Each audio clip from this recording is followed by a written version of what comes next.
programa diseñado para contribuir a una mejor calidad de vida. Bienvenidos y bienvenidas. Arrancamos una semana con un tema que preocupa no solamente a padres e hijos, sino a la sociedad en general.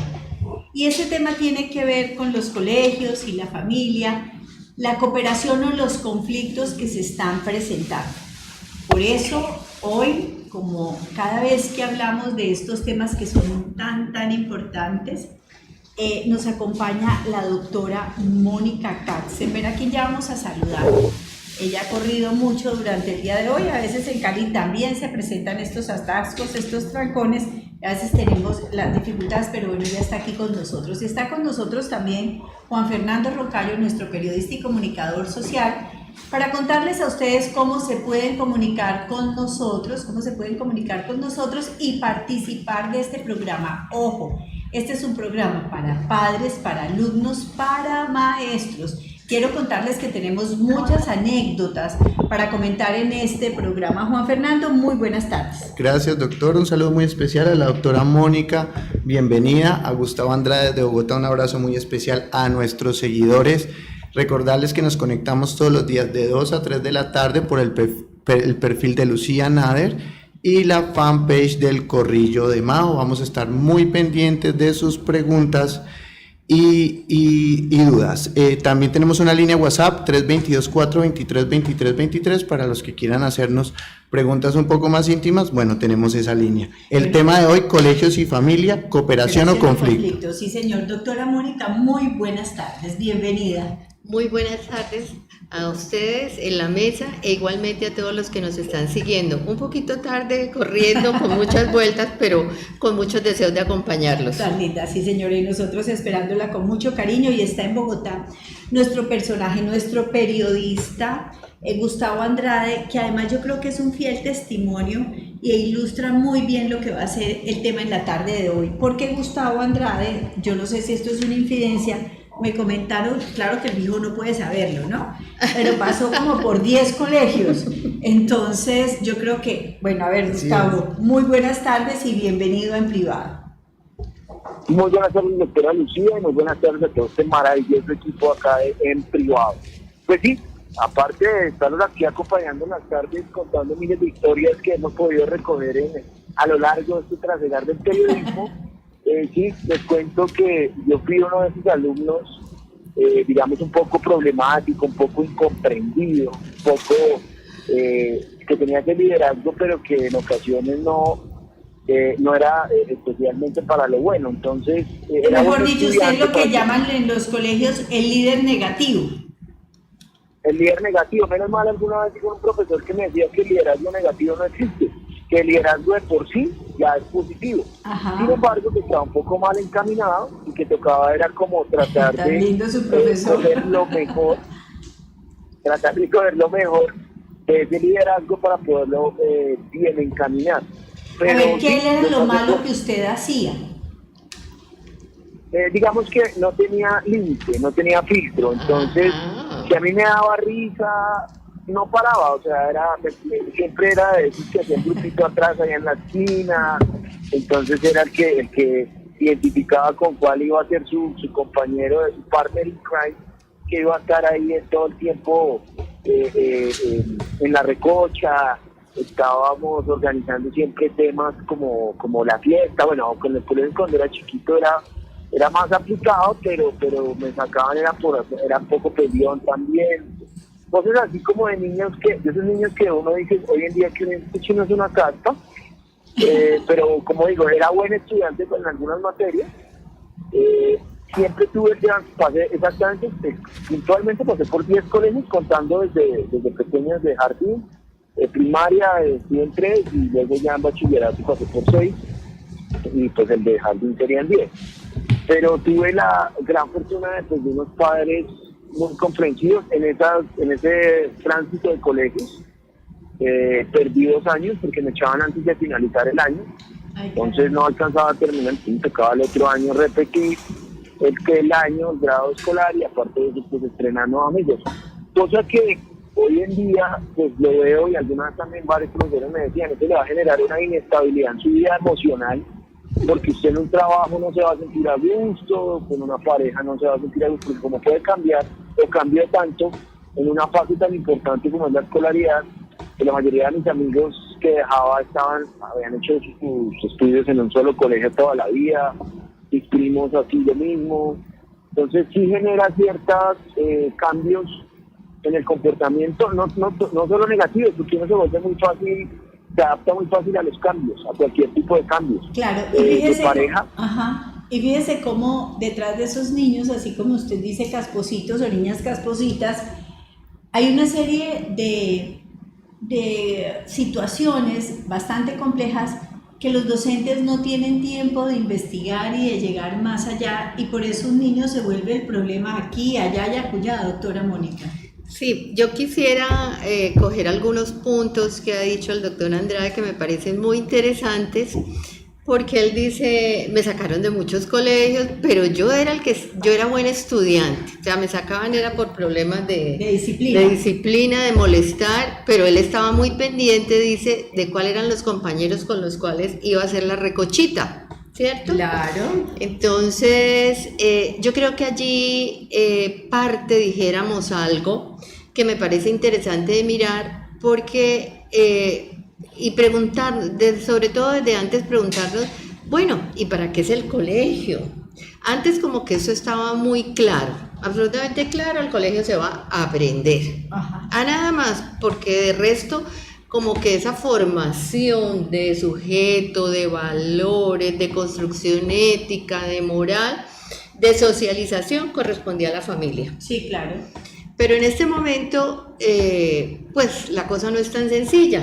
Es decir, al colegio también llegan niños que aún no han socializado, porque acuérdense que ya están llegando niños a los colegios, no a los jardines, sino a los colegios desde los 2 años. Y desde los 3 también, 2, 3 años más o menos. Por ejemplo, todos los colegios bilingües resolvieron hacerle la competencia a los jardines infantiles y abrir maternal. Exactamente, entonces ya como que esa socialización, pues que resulta que se hacía entre los hermanos, que se hacía con el papá, no con la mamá, hermanos. ya no hay hermanos, porque antes las familias eran numerosas, ahora todo ha cambiado, más de 2, máximo 3 hijos es un imposible, ¿cierto? Entonces, ¿con quién van a socializar los niños?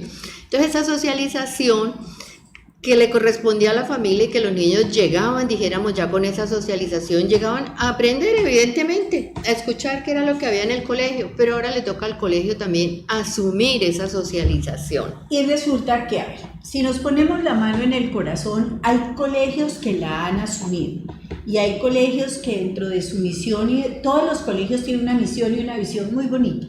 En el papel hay cosas maravillosas. Pero hay colegios que asumen con mucha responsabilidad esos procesos. Y hay otros colegios que la tienen en el papel, pero que a la hora, digamos, de aplicarla solamente están dando instrucción, ¿no es cierto? Entonces, el niño que empieza a volverse problemático, entonces es el niño que empieza a ser como estigmatizado y saquemos a ese muchachito de aquí, ¿o no? Sí, pero como usted dice, doctora, también hay colegios que asumen mucho esa parte, sí. Y sin embargo uno está viendo que cada vez es más complejo, es más difícil aún también para los colegios que un niño pueda ser sacado, que pase por los 10 colegios como dice el doctor Andrade, porque ahora es todo lo contrario. Me contaban hace poco una maestra que a la primera reunión de padres ella se sorprendió muchísimo porque llegaron fue acompañados del abogado. ¡Ah, caramba! Es decir, donde ella iba a ir a dar y ella dice, me gasté mucho tiempo preparando lo que yo les iba a presentar a los padres de lo que iba a ser el programa escolar del año, cómo lo íbamos a afrontar, qué retos tenían los muchachos, y los papás no me pusieron atención, sino que simplemente dijeron, no, ¿cuándo es que vamos a pasar a las cosas legales? Es que yo quiero saber si este niñito va a seguir con el mío, este casposito, pongámoslo como lo estamos en este momento llamando, para entonces yo poner una tutela. Aquí vengo con el abogado. Entonces, porque no quiero que este niño continúe. Pero de la misma manera, el otro niño también tiene los papás que también llegan con el abogado y también dicen, es que mi niño no puede salir porque él tiene derecho también a la educación. Y entonces uno dice, ¿a qué horas esto se volvió como una pelea judicial lo del colegio, y en qué momento precisamente aprendemos esa convivencia. Fíjese que usted en uno de los programas anteriores nos decía con mucho acierto que hoy en día, antes los papás, mejor dicho, la profesora le hablaba mal al papá o a la mamá de uno, y el papá y la mamá de uno lo cogían y lo regañaban: es que usted es un insoportable, es que usted no sé qué. Toda la culpa era del muchachito o la muchachita. ¿Para qué nos vamos a decir mentiras? Nosotras fuimos de esa generación que nos tocó así. El profesor tenía toda la razón. Hoy en día, claro que estamos viendo problemas muy generalizados, el maltrato a los niños, que ahora vamos a hablar de eso, los abusos a veces sexuales con los niños. Yo no sé si es que se están dando más o es que antes estaban tapados y no sé, bueno, yo no creo sé que estaban tapaditos. Exacto.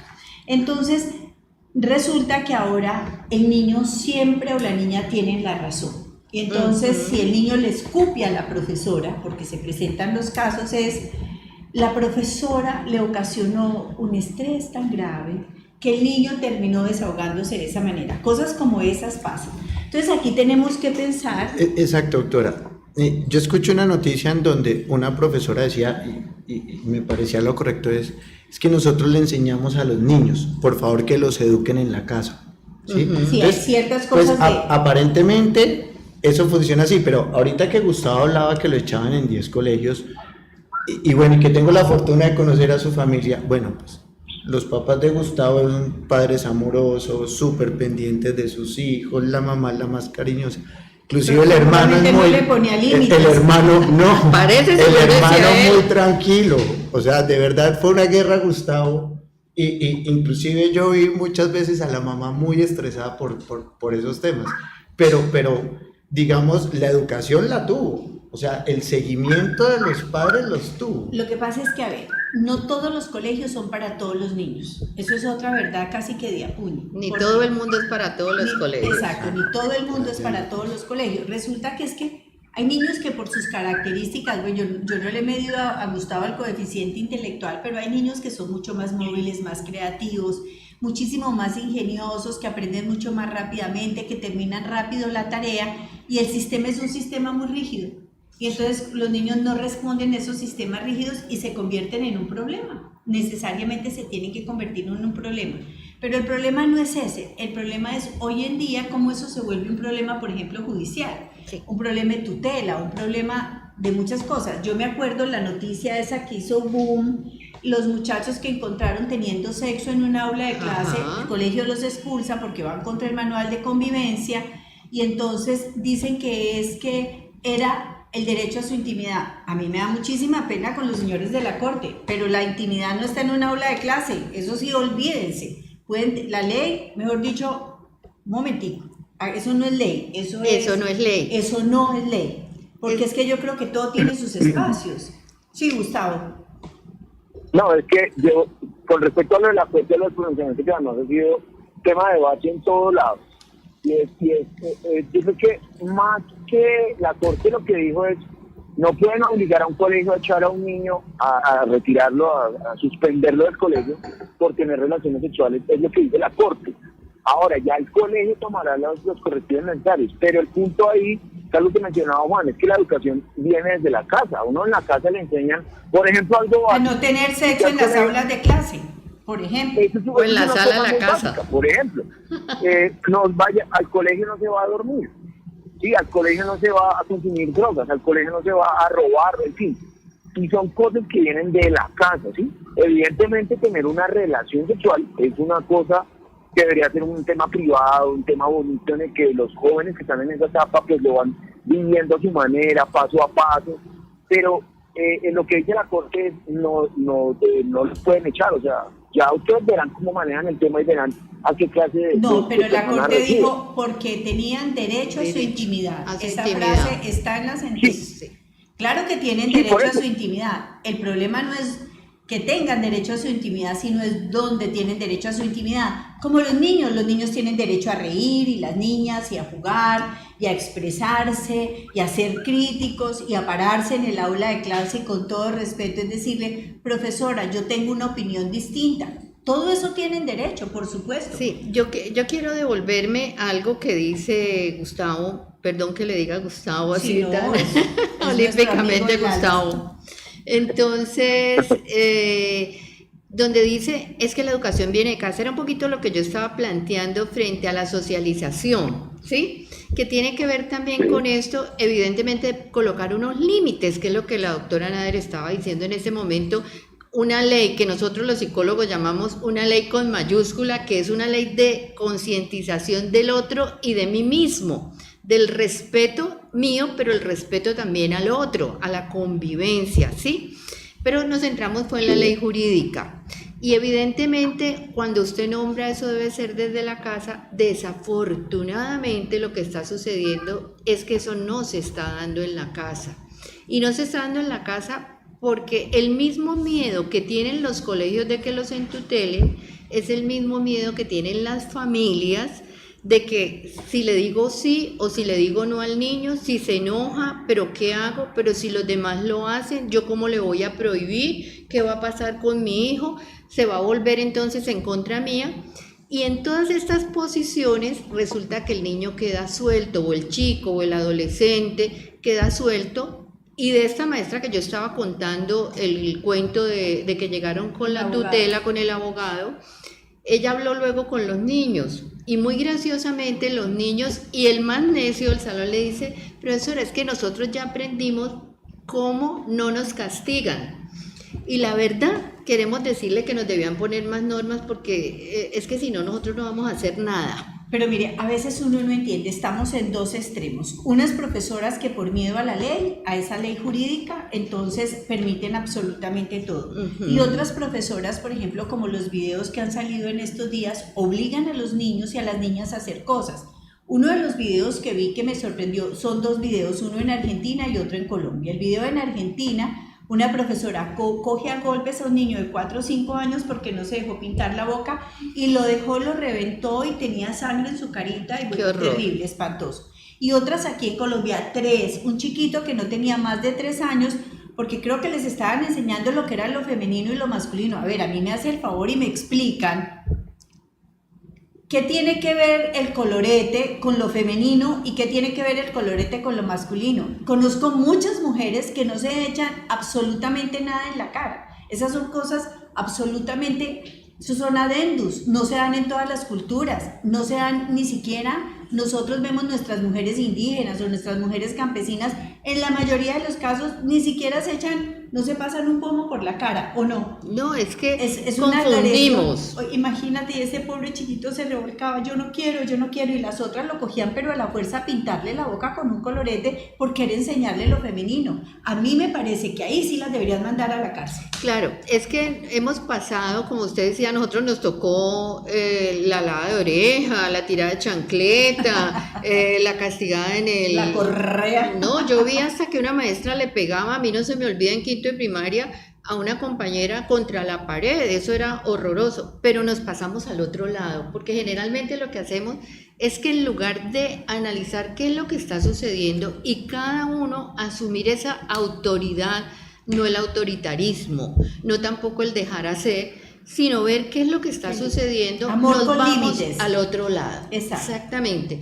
Es decir, yo me acuerdo una directora donde yo trabajé que decía amorosamente firme. A mí me parece una expresión muy linda porque es poner unos límites, dejar claro una autoridad, quién la tiene, pero con amor, con afecto.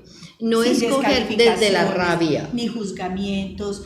¿Cuántas personas le dicen, es que quién sabe usted que le enseñan qué clase de mamá tiene o qué clase? Cosas así los utilizan los profesores y los agreden. Ahora tenemos que hacer una diferenciación muy grande. ¿Qué pasa, por ejemplo, en colegios privados y pequeños donde los grupos no pasen de 20 y qué pasa en nuestros colegios públicos donde los grupos van entre 40 y 50 alumnos? Ahí los problemas se nos agravan muchísimo más. ¿Cómo le parece, doctora, que yo hice un recorrido en educación un poquito gracioso? Y es que yo empecé en un colegio que trabajó por grupos, aún de los pequeñitos, con 72. Una metodología que habían traído de Bogotá, de CAFAM, entre otras. Así, que los grupos son muy grandes. Sí, y entonces era, bueno, cierta metodología. Y yo conocí allí una maestra de primero que para mí hacía magia. hacía magia, Por porque es que supuesto. enseñarle a leer y a escribir a 72 No, muchachitos. no, mejor dicho, ella- esa era la esposa de Mandrake. No, de ahí yo empecé a amar esos procesos de lectura y escritura porque era genio. Y después pasé a otra institución privada, pero de estrato económico bajo, donde eran 45 alumnos por clase y todos los maestros se quejaban y yo decía, ¿y de qué se quejan? Claro, yo venía de 72 muchachitos, yo decía, ¿de qué se quejan? Y luego en mi último trabajo pasé a grupos de 7 y 8 niños. Yo le voy a decir que prefiero los grandes. Le voy a contar qué pasaba. Resulta que los de 6, 8, pues son muy pocos niños para precisamente eso que hablábamos de la socialización. Y si en ese grupo no había sino 2 niñas, yo tenía que ser amiga de la otra muchachita que hay allí. No tenía opción de escoger. Y si eran bien distintas y se trataban bien mal, no tenía ninguna otra opción. En ese grupo más grande había esa posibilidad. Más había la posibilidad de que si uno solo o 2 eran muy necios o eran los líderes que usted llamó negativos y que el doctor Andrade decía que no podían ser negativos. No, que dicen que son negativos, a mí tampoco es que me parezcan muy negativos. Entonces, todos los otros 4 pues le tenían miedo a esos 2 porque eran los fuertes del grupo y se tenían que aliar. Cuando el grupo es bastante más grande, eso no sucede. Entonces como que uno se dispersan. No, y hay otros que entonces toman también otro tipo de liderazgo, que también se apoyan, que también hacen otras cosas. Entonces yo creo que es un poquito relativo lo del número. Creo en el manejo de los maestros. Creo que lo que pasa es que en la educación pública, desafortunadamente, los maestros, yo no sé de qué manera los están seleccionando, porque yo también trabajé 4 años. Sí, 4 un años trabajo con maestros oficiales de aquí de Cali y de pueblos cercanos, haciendo asesoría en los procesos de lectura y escritura. Y uno veía que esos maestros que enseñan a leer y a escribir, ellos mismos no saben leer y escribir. No, pero Entonces, sí lo vemos, pero es que lo vemos incluso en las redes sociales. Profesionales no sé qué cosa, no sé cuántos, vemos su perfil, su avatar, lo que sea, pero no tienen ni idea ni de ortografía. Mejor escriben cajón con G, bueno, etcétera, etcétera. Bueno, un saludo muy especial a las personas que se conectan en este momento, a Hernán por sus comentarios, a Lorena Gutiérrez que escribe: la educación no es solo para educar, sino para motivar al alumno, y qué maravilla que cada maestro haga de su clase un tema tan agradable que los alumnos no quieran que se termine la clase. Desafortunadamente algunos maestros hacen comentarios despectivos de sus alumnos en cuanto a sus calificaciones, y eso despierta aún más la desilusión y hasta la rebeldía de los alumnos. Y sin lugar a dudas, es casa donde debe existir un acompañamiento emocional para hacer reconocimiento de sus hijos. Cada vez que logren sus deberes escolares, hacerles creer que cada vez se puede mejorar, y si algo no va muy bien, apoyarlos en lugar de castigar. Así es, yo pienso que los castigos, a ver, una cosa es una sanción y otra cosa es un castigo. Y entonces, creo que Gustavo tiene una campanita. Bueno, una cosa es una sanción y otra cosa es un castigo, pero vamos a hablar de cómo educar con firmeza y amorosamente. Pero hay algo que me parece muy interesante en ese comentario que nos hacen, y es que hay profesores que son absolutamente lúdicos. Desafortunadamente, lo que yo conocí y la experiencia que yo viví, había profesoras, sobre todo profesoras, mujeres maravillosas, que se dedicaban a hacer de su clase, digamos, un verdadero laboratorio de relaciones interpersonales asociado, digamos, a la ciencia, ¿no? Pero había otros que simplemente iban y de manera estricta y rígida enseñaban sus materias. Yo tuve una profesora, por ejemplo, de historia, que me enseñó a amar la historia. Pero además me contaban la historia, y también en mi casa me la contaban con lúdica, ¿no es cierto?, con imágenes, con muchas cosas, y entonces le hacían a uno unas descripciones absolutamente fantásticas, no solamente que fue la guerra de no sé cuántas del tal al tal y que murieron tantos y no sé qué, no, era una manera muy lúdica de mirar esas materias, y lo mismo hacen, por ejemplo, profesores de matemáticas. La mayoría tiene el concepto de que las matemáticas son rígidas y las podemos hacer absolutamente lúdicas, deliciosas, pero aquí yo pienso que los intereses de las personas, no de todas, gracias a Dios no es de todas, pero de un porcentaje muy importante, es sí dar unas clases y ganarse un dinero. Sí, yo creo que, como se dice, yo también he dado, tanto de alumnos, sobre todo trabajando en colegios, he dado con maestros maravillosos, afortunadamente, que se preocupan por los chicos como seres humanos. Y cuando usted decía hacer las clases lúdicas, yo quisiera quitar un poquito el término lúdico porque a veces esa es una de las confusiones que tienen los padres y entonces aquí más o menos porque no le enseñan jugando. Fernando Savater, precisamente ese gran filósofo español, planteaba que al colegio no se va solamente a jugar y que el colegio no tiene por qué enseñar a jugar porque los niños ya saben jugar más que nadie. Juegos, ¿sí? Estamos hablando de, entretenidas, quitémosle lo lúdico, pongamos clases entretenidas, creativas. Porque a veces tratamos, los padres confunden en ese lúdico con que sea de juego. Y resulta que, usted lo ha dicho muy bien, esas clases donde al otro disfruta de ese conocimiento y de ese saber. Porque también aprender implica que tengo que dejar de lado no solamente lo agradable, el juego, la espera, darme cuenta que juego en ciertos espacios como el recreo, que en clase, pues yo, doctora Andrade, no es para jugar, entonces que tengo que saber esperar.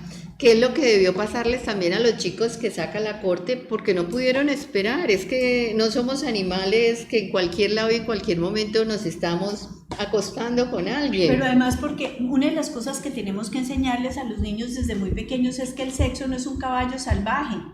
No es cierto que no se puede dominar, no, el sexo es una función biológica que tiene determinantes culturales como cualquier función biológica. Usted no hace sus necesidades fisiológicas en un parque, usted va y entra a un baño. Usted no tiene relaciones sexuales en un baño o un centro comercial, no, usted busca un espacio donde tenerlo y cosas de ese tipo. Ustedes, todas las conductas y todas las funciones, hay gente que duerme en la calle porque no tiene dónde dormir, pero la calle no es un sitio para dormir. Todos los seres humanos deberíamos tener derecho a un colchón, a una cama, a un sitio cálido para dormir. Un espacio seguro. Exacto. Porque como bien lo decimos, es que el sexo no es sexo solamente, sino que son relaciones entre personas.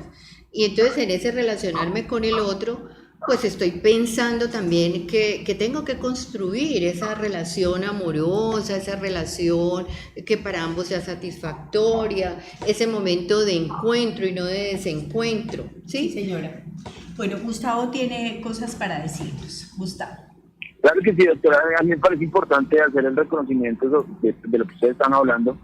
Hay algunas profesoras que de verdad, profesores en general, que le marcan a uno la vida en cosas muy positivas y en aprendizajes porque sienten como ese cariño y esa responsabilidad de lo que significa la docencia, ¿no? Entonces yo me encontré en todo ese camino largo de colegios, profesores a los que no le importaba, profesores muy nocivos, a mí me pega, yo estudié en colegios católicos, militares, no, a mí me pegaban de todas las formas en un colegio militar.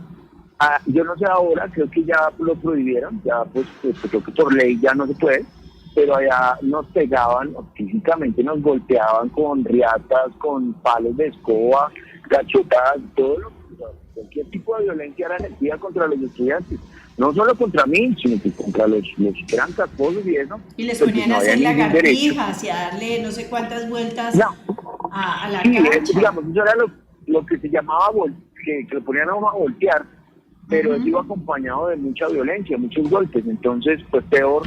A mí me echaron de ese colegio precisamente, pero el punto y la reflexión cuál es, en esa época no habían redes sociales, en esa época lo mejor era el silencio, o sea, porque si uno denunciaba violencia, peor iba a ser el matoneo por parte de los tenientes y todo ese tema militar que estaba en esa época. Y hoy en día, pues lamentablemente vemos que denuncia más, ¿no? Porque los casos siguen siendo los mismos. Yo recuerdo que en ese colegio había un compañero que era homosexual. Ajá. Y él era demasiado afeminado. Y era válido en el colegio, era válido por parte hasta de los mismos tenientes que le hiciéramos bullying. O sea, él no podía salir al descanso porque todos teníamos un supuesto derecho a gritarle cosas, a tirarle cosas. Exacto, y yo creo que él hoy en día, bueno, no sé, yo espero que esté bien, pero yo creo que son los casos que vemos hoy en día, tantos suicidios, tantos casos de acoso y de matoneo que terminan muy mal porque Yo creo que antes sigue, o sea, toda la vida ha sido igual, antes no era delito. Sí. Recuerdo que alguna vez cuando entré a un trabajo ya como periodista, como profesional, que me decían, vamos a trabajar el tema del bullying. Y yo, ¿pero qué es eso? Entonces yo veía unos videos de otros pelados, digamos, montándose a otros. Y yo decía, pero pues esa es la vida, ¿no? O sea, así es. Entonces, Para que nosotros no, era una cosa natural, claro, que se burlaran. Claro, pues bien interesante eso, Gustavo, y vamos a tener una nota saludable que nos preparó Juan Fernando Roncayo, porque él quiere de alguna manera compartir esa nota con la doctora Mónica Katzenberg, en el sentido de que no todos los colegios son buenos para todos los niños y no todos los niños están para todos los colegios.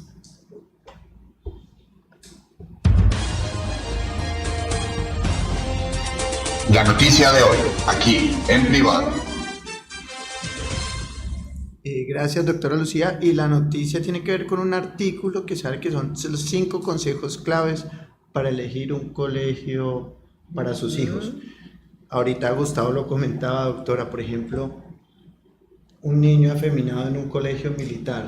Creo que no, es un poco más complicado para el niño. Marche donde no es el dolor, dirían las abuelas. Entonces, primero, observe quién es su hijo. Conocer a los hijos es muy importante para elegirles colegio, porque hoy en día hay colegios para diferentes personalidades. ¿Sí o no, doctora? Sí, yo creo que eso es bien importante. Yo le decía a los padres, miren, cuando vayan a las presentaciones de los colegios, piense si ese colegio está de acuerdo con sus valores. Y con su filosofía de vida, Así porque es. es que resulta que incluso hasta con la ideología. Hay papás, por ejemplo, que son absolutamente ateos y pretenden meter a su hijo en un colegio religioso. Sí. Y luego empiezan allá adentro a quejarse. Entonces me parece muy importante eso que Juan Fernando estaba comentando. Así es. Indague por internet toda la información de los colegios. En internet están todas las páginas web de los colegios en donde aparece todo el contenido de sus programas. Bueno, hay una cosa también y es lo siguiente, miren, muchos papás que van a meter a sus hijos a colegios públicos hoy en día los meten a colegios públicos por la cercanía a su casa. En ese caso, pues le tocó, ese fue el que le tocó. Pero lo importante también es que el papá y la mamá, así le haya tocado ese colegio, se informe del colegio para que empiecen a encontrar aquellos puntos en común, ¿no es cierto? ¿Cuál es la filosofía del colegio? No importa en qué nivel social, de nivel socioeconómico esté usted, pregunte cuál es la filosofía del colegio, cómo es el pensum, cuáles son los horarios, cuando usted tenga una duda lo pueden atender. Todas esas cosas son absolutamente importantes. Pregúntele a su niñito o a su niñita cuando lleguen a la casa qué les enseñaron hoy, qué les dijo el profesor. A veces encontramos, entre comillas, adoctrinamientos, pues entonces pueden ser para un lado o para otro. La idea no es esa. La idea es que los niños desarrollen, digamos, una mentalidad crítica, ¿no es cierto? Porque eso es lo que les va a servir para la vida. Así es. El tercer tip es contáctese con egresados del colegio. Muy importante, ya gente que ha experimentado toda la etapa del colegio, pues a tener la información de los egresados. Visitar el colegio, como lo comentaba ahorita la doctora Lucía Nader, ¿sí? Y ponerse de acuerdo entre padres, que los dos estén de acuerdo, papá y mamá, sí, en y el entonces, colegio. sí. A mí me parece que podemos agregar un punto y es la parte económica, ¿no? Lo digo porque, por ejemplo, hay gente, digamos, de estrato medio que mete a sus hijos en colegios muy costosos, que podrán pagar el colegio, pero digamos no todos los viajes de los muchachitos, entonces el niño se siente un poco aislado o viceversa, lo mete en un colegio, ¿sí?, que no está al nivel de él y entonces genera un poco de empatía. Yo pienso que los colegios tienen que ser, digamos, armónicamente con la filosofía de los papás, porque hay papás, por ejemplo, pudientes económicamente, pero quieren que su hijo, por ejemplo, se eduque en un colegio público. Uh-huh. Sí, uno ve eso que Juan Fernando estaba diciendo muy de cerca, porque hay chicos que evidentemente los becan de algunos colegios y llegan, pero que se encuentran con un nivel que no es el suyo y que si no están fuertes ellos mismos y son chicos que de pronto han sido sobreprotegidos, porque ese es el otro lado, o sea, la socialización también tiene que ver con hacer niños autónomos que sean capaces de responder. Entonces estos niños empiezan a sentirse muy mal, no solo por el viaje, sino en el carro en que llegó. Él llegó en bus, llegó en un carro destartalado. Nosotros llegan de vacaciones que estuve en no sé dónde y el otro dice... No, que mi casa tiene piscina. Entonces yo conocí una chica que empezó entonces a fantasear cosas. y a comentar, mi casa tiene tal cosa, tal otro. Ella vivía en un barrio muy humilde, pues obviamente como las mentiras salen en cualquier lado, los chicos se dieron cuenta e inmediatamente empezaron lo que ahora llamamos bullying. La chica, que era una chica muy capaz, empezó a caer académicamente hasta que sale de ese colegio y se devuelve, dijéramos, a su estrato y vuelve a triunfar. Y hoy en día es una periodista muy reconocida.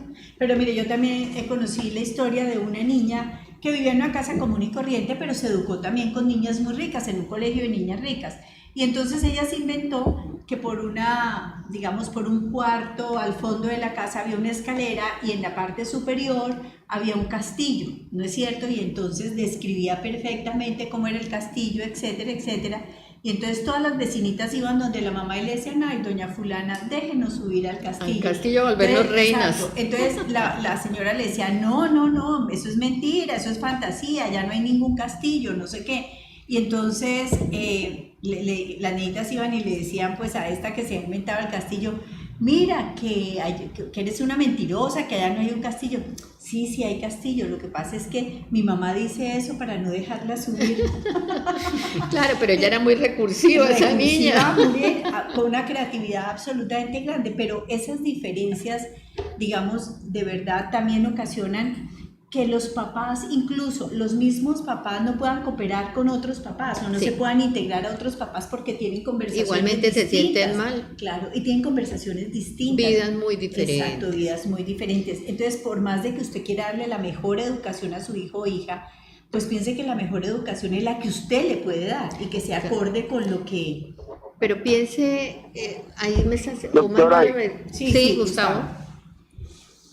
Y ahora como yo tengo mucha gente de la familia a la expectativa de cómo me va a ir con mi hijo, ¿no? Porque evidentemente como vi tanta lora, mis papás sufrieron mucho, mi mamá obviamente lloraba mucho, en fin. Entonces siempre muchos me decían, esperen a que sea papá, hoy en día soy papá, mi hijo pues es chiquito todavía, es un bebé, ya en el colegio, pero yo hablo mucho sobre el tema de con qué tipo de compañerito se relaciona a él, y qué tipos de papás tienen esos compañeritos, porque es que eso también se le convierte a uno en conflicto como papá, o sea, es decir, uno trata de darle la mejor educación, enseñarle, al colegio van a que le complementen lo que uno de verdad le enseña en la casa, allá le enseñan a perfeccionar el tema de la suma, la resta, todo lo académico, pero los valores, los principios, el buen comportamiento, el respeto y todo eso se lo damos desde el hogar, desde la casa.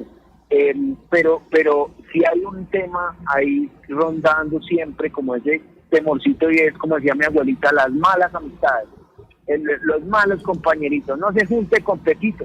Eso es imposible uno decirle al niño que no se junte con Pepito, porque es que resulta que es que mejor juega fútbol o lo que sea, ahí es una caspa, pero uno no lo sabe. Pero el que juega fútbol por lo general no es una caspa, lo que pasa es que es desaplicado porque vive jugando fútbol.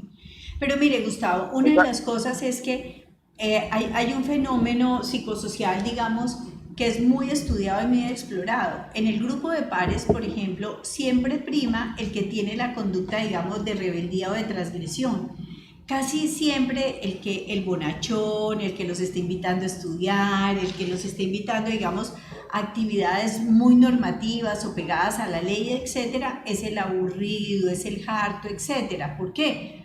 Porque es que ese espíritu de aventura, de conocer, de explorar, de investigar, yo pienso que es propio de eso que nosotros llamamos la pulsión de agresividad. No es distinto a agresividad en donde nos queremos defender del mundo, pero también queremos conocer el mundo.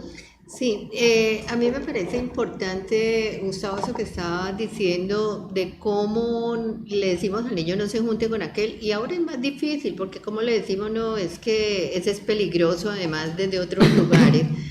Pero ese acompañamiento que tú estabas diciendo, ojalá todos los papás lo tuvieran claro, que es que esas cosas se dan desde casa, que esos valores se dan desde casa, que los padres los acompañan, que los padres los escuchan, que los padres los apoyan.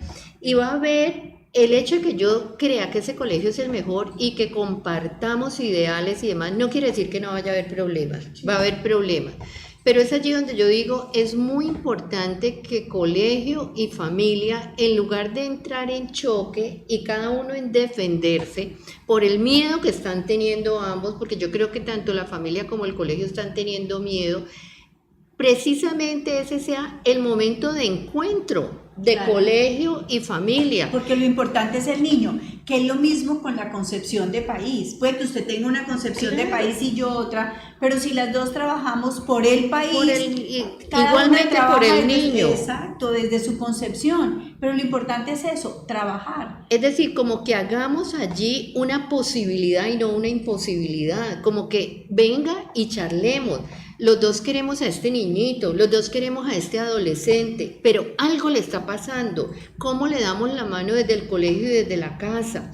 ¿Cómo nos hacemos aquí precisamente compañeros de lucha en ese sacar adelante a ese muchacho que está teniendo dificultades, simplemente está asustado, está desviado, no sabe qué hacer, no puede como Gustavo Andrade quedarse tranquilito en el salón de clase, No, pero está en además otros le intereses. quiero contar, por ejemplo, que Gustavo Andrade hoy en día es un profesional muy exitoso, es una persona muy responsable, es decir, como que tiene todas las autorregulaciones habidas y por haber. Entonces, pues Gustavito, yo creo que un niño sea necio, por ejemplo, en su historia personal, se vuelve una anécdota cuando puede vivir su vida como la quiere vivir y de la manera que le produce muchas satisfacciones.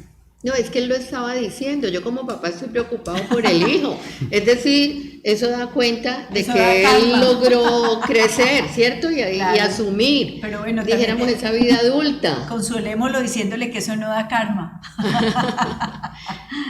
Gustavo, Sí, así es, no, y el llamado a la invitación a todos es, primero, cuando uno ya llega a esa etapa de madurez en la que uno dice, bueno, o me quedé siendo un casposo toda la vida, o definitivamente, bueno, fue una etapa de cosas muy gratificantes, otras un poco dolorosas, en fin, y uno decir, hasta aquí llegó y va a quedar como un recuerdo y voy a sacar lo mejor de eso que sucedió, de toda esa etapa, lo peor que no repetiría jamás. ¿Y cómo le voy a transmitir eso? No solo, pues yo antes decía que me iba a hacer papá y en fin, entre otras cosas por eso. Porque yo decía, bueno, y si sale un chino así, ¿cómo manejo el tema? Mis papás son unos santos, en serio, son unos sabios que dijeron, ¿cómo no se enloquecen ni botan la toalla con semejante nivel de problemas que uno llevaba? Entonces, es como uno trae lo mejor del pasado, de las experiencias, para ver cómo las puede manejar a futuro. Yo todos los días lo pienso sin que se me vuelva un tema de, ay, no puedo decir, bueno, y si el chino me sale así, ¿cómo será? Pues vamos a tratar de la experiencia de la vida, precisamente, y tratar de... ya sabe que no le va a pasar perfección. grandes males a lo largo de su vida, pero bueno, lo importante es amor y firmeza. Ojo, porque los papás hoy, especialmente ustedes los millennials, tienen unos pequeños problemas y es como el dejar hacer y dejar pasar. Y yo creo que los niños de hoy en día nacieron con un chip diferentísimo a las otras generaciones, y es que están absolutamente adelantados. Conductas, por ejemplo, comportamientos que se desarrollaban a los 3 y 4 años, ya los ve uno en niños de año y medio. Ve unos niños músicos a los 4 años, ve unos niños que se saben todas las capitales del mundo y no han cumplido los 3 años, de tal manera que, a ver, no todos obviamente son así, pero los niños hoy en día, pues también por el acceso a la tecnología, a la televisión, están bombardeados de muchísimos estímulos, y entonces ahora no se usa ni el cohete, ni la correa, ni el pellizco, ni cosas de esas, ni la oleada de chancleta. Pero es importante, por ejemplo, que creemos otras estrategias para poner límites, porque si no, mejor dicho, nos van a comer crudos. Sí, yo no sé si precisamente ese que les demos tantas herramientas, es decir, como que hacemos unas cabezas grandotas, Sí. pero se nos Y unos olvidan corazones otras. chiquitos, cabezas Yo- grandes, corazones Sí. chiquitos, porque terminamos educando gente a la que no le importa nada. Nada, el otro no le importa y se lo puede llevar por delante. Yo en estos días miraba en el WhatsApp un meme de esos que mandaron de un niñito, creo, doctora, que usted también lo vio, que pataleaba un bebecito y pataleaba sí. y pataleaba hasta que le pasaban al fin el celular y solamente con el celular se calmaba. Eso nos está diciendo mucho, ¿no? O sea, es que así es que lo estamos calmando, no hay una Pero palabra. ¿qué tal el chiste tan malo? Además, el daño que le hacen al muchachito con Claro. el juego del celular. ¿Cómo le parece a usted? Pero ese es el calmante, antes era el chupete o la teta de la mamá y resulta que ahora es el celular. No, Pero, lo doctora, distraían y camine lo llevó a la calle, Claro. camine, miremos por la ventana y mire el árbol y los pájaros y todo. Es decir, había lenguaje. Pero doctora, decirle a la gente que sí se puede, porque conocemos a personas que con sus hijos es no es no, la buena conducta se premia, ¿sí? La mala conducta se castiga, y sobre todo conocen a su... Yo me quedo aterrado, a veces uno está en una mesa, en una reunión de adultos y de pronto el niño está como inquieto, no sé qué, y la mamá coge y lo mira y dice, llevamos una hora larga sentados entre adultos, ya se desesperó, la mamá se para, juega 20 minutos con el hijo y el hijo vuelve a un estado tranquilo y vuelve y se sienta, y entonces ahí es donde uno dice, es que uno no tiene ni idea de criar chinos. Sí, pero fíjese, por ejemplo, eso es un excelente ejemplo, Juan, porque es que resulta que otra de las cosas que tenemos que aprender, tanto padres como educadores, es que no son los niños los que se tienen que adaptar a los adultos. Los adultos nos tenemos que adaptar a los niños tienen que adaptarse a su entorno porque nosotros también formamos parte, los adultos parte de ese entorno, pero el proceso de desarrollo es para que el niño sea, no para que el niño sea lo que nosotros queremos que sea. Eso es una cosa compleja, pero para que el niño sea, el niño tiene que tener regulaciones, los niños tienen que aprender a frustrarse, por ejemplo. Claro. Si un niño, Principio de realidad. el principio de realidad, si un niño no tiene frustración, su desarrollo psicológico va a ser su estructura básica, puede llegar a desarrollar una psicopatía, que puede que no tenga características genéticas, pero va a tener unas características por condicionamiento, características ambientales. Y recuerden, las psicopatías no se mejoran, los psicópatas no se mejoran. No. Y entonces, eso es una cosa que tenemos que aprender, como a pellizcarnos y a mirar, que los límites marcan las posibilidades, ¿sí? Sí, es que el no hace que el niño luche Claro. por conseguir algo y además lo regula. A que ese conseguir algo le implica precisamente aventurarse en cosas, le implica luchar, le implica esperar, le implica hacer muchas cosas que si a todos le decimos que sí no lo va a entender. Sí, señora. Bueno, y vamos a ir a nuestra nota de salud, recomendaciones en salud. Porque salud es más que un cuerpo sano, los invitamos a escuchar en privado estos consejos. Una de las preguntas que nos tenemos que hacer muchas personas es si sufrimos del síndrome NOPET. Para muchos era absolutamente desconocido, pero ¿cuántas veces no hemos escuchado esa frase? Por ejemplo, no tengo tiempo para nada. Es que el tiempo no me alcanza. A veces termina el día, nos han quedado la mitad de las actividades colgadas, nos sentimos agobiados, como si nos hubieran puesto una catedral pues encima de nuestros hombros, pero además con una sensación de que no hemos hecho las cosas eficientemente. Muchas personas, las mujeres tienen fama, por ejemplo, de hacer varias cosas a la vez. Tendríamos que preguntar todas esas cosas a la vez que tan de buena calidad les quedan. Y los hombres tienen fama de hacer solamente una sola tarea, mientras que las mujeres por lo general hacen múltiples tareas. Pero lo cierto es que tenemos que aprender, uno, a ser más ordenados, por ejemplo, tanto en la casa como en el trabajo. La mayoría de las personas, sobre todo en estas sociedades latinas, en donde somos más folclóricos, más fiesteros, no tenemos la posibilidad real. No es que no tengamos la posibilidad, es que no tenemos como los hábitos necesarios para planear nuestra vida diaria. Entonces, pregúntese usted si usted por el día anterior, antes de acostarse, hace una lista de todas las cosas pendientes que tiene al otro día. Eso yo creo que le facilitaría enormemente darle prioridad, como ya lo dijimos en alguna ocasión, aquellas cosas que son más urgentes y poco a poco ir evacuando las tareas. Lo otro es que recordemos que en las grandes ciudades queda poco tiempo libre porque los trancones, el tráfico, etcétera, uno se gasta mucho tiempo en transporte. Y cuando uno se gasta mucho tiempo en transporte, entonces ese tiempo, pues es tiempo casi que podríamos decir perdido. Pero en las ciudades que sufren atascos hay muchas personas, por ejemplo, que llevan grabadoras y empiezan a resolver la tarea grabando muchas cosas y ya después pasarlas a un computador o hacer el informe, etcétera, pues les puede ser mucho más sencillo.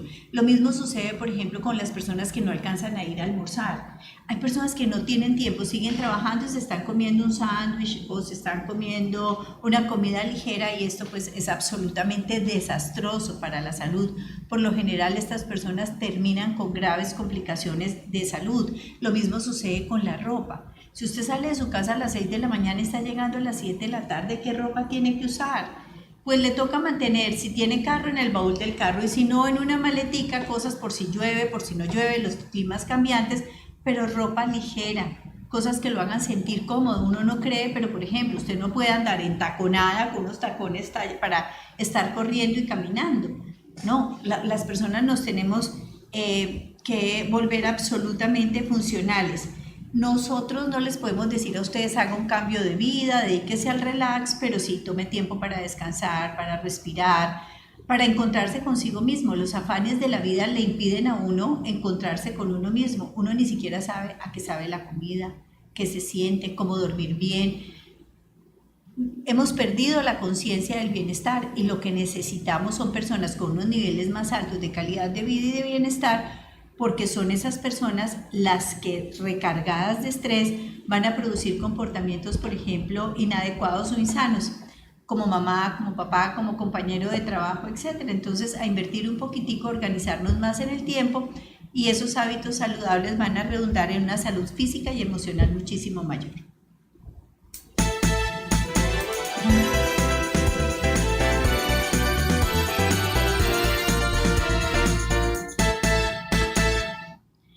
Bueno, y hablando de esto de la nota de salud, yo pienso que la gran pregunta es, ¿cómo hacemos, como qué estrategias podríamos utilizar para que los profesores, por ejemplo, y los padres de familia se metieran un poquito más en los sentimientos de los niños y de las niñas? Porque es que resulta que a veces somos poco empáticos con ellos y estamos, repito, viendo más nuestras necesidades que la de ellos. Sí, yo decía que precisamente vuélvanse como amigos, colegio y familia, sobre todo, porque es que si llegamos directo al colegio a pelear, o si el maestro lo recibe pues prevenido, ahí sí que no vamos a tener absolutamente nada. A ver, pero ¿cómo hacer? Mire, yo hasta lo entiendo a los maestros.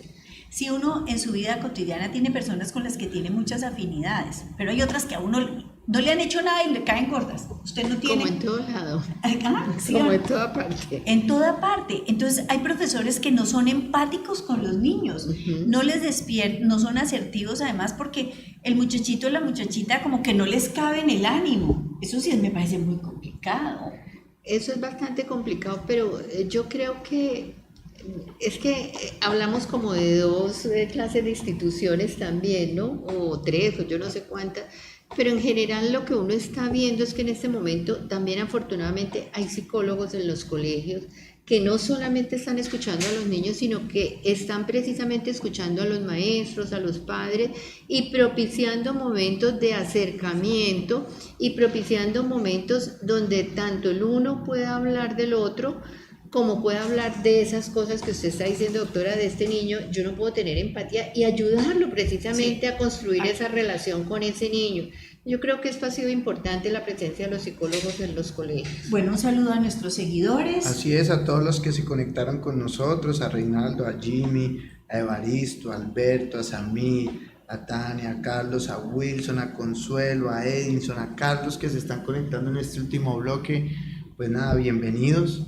Nada, doctora. Sí, desafortunadamente, como decimos, siempre el tiempo se nos vino encima, pero este es un tema para reflexionar, no lo dejemos no lo echemos en saco roto, no lo dejemos en el tintero, sino que como papás, maestros, como alumnos que nos están escuchando, muchos de ustedes, pensemos cómo podemos contribuir a que esas relaciones colegio y familia sea una relación de cooperación, de amistad, de metas en común, y no de conflictos y de peleas que lo único que hacen es perjudicar a esos niños, niñas, adolescentes que se están educando. Doctora Mónica Katzenberg, muchísimas gracias. Gustavo Andrade en la ciudad de Bogotá, también mil gracias. Lo mismo a Juan Fernando Roncayo, a Francisco Roncayo en la parte técnica, y a todos ustedes un abrazo muy, pero muy especial.